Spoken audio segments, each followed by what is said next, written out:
Assalamualaikum warahmatullahi wabarakatuh.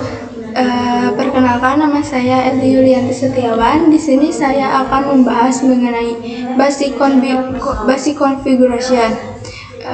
Di sini saya akan mempraktekkan cara membuat Mikrotik OS. Yang pertama, teman-teman tinggal klik kanan, lalu klik Node, lalu Mikrotik OS, dan ininya seperti ini. Lalu scroll ke bawah dan pencet save. Nah, jika sudah, kita klik kembali, klik kanan, lalu tekan network, dan yang name ini diganti menjadi, dihapus dulu ya, lalu diganti menjadi ISP. Lalu yang braid ini diganti menggunakan manajemen ini, lalu save. Nah, muncul awan seperti ini. Lalu kita ubah tempat menjadi lurus seperti ini dan tarik yang atas ini ke sini. Nah, ini save. Nah, kita bisa diubah menjadi seperti ini. Nah, kita tarik lurus ini. Tinggal lurusin aja ya teman-teman.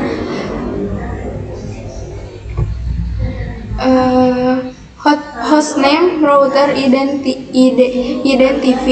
Router identify hostname digunakan sebagai pengenal atau identitas mengenai router itu sendiri. Setting hostname bisa dilakukan secara GUI maupun client.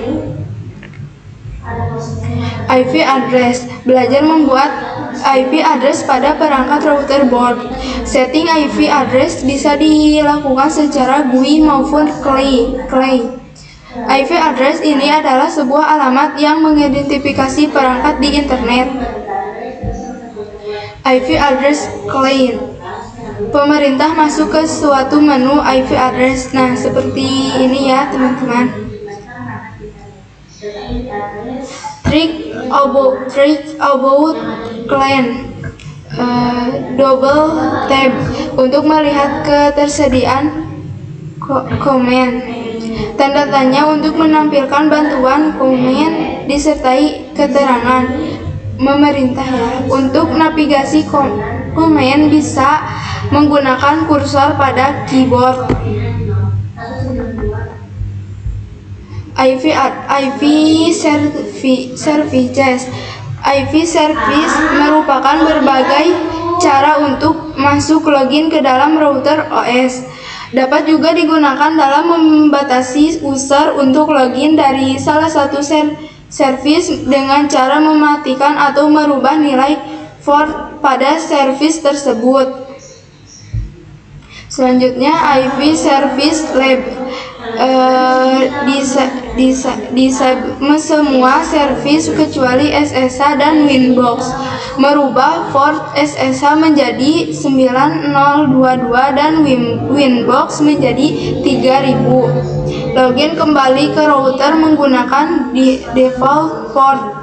Login kembali ke router menggunakan port yang sudah dirubah.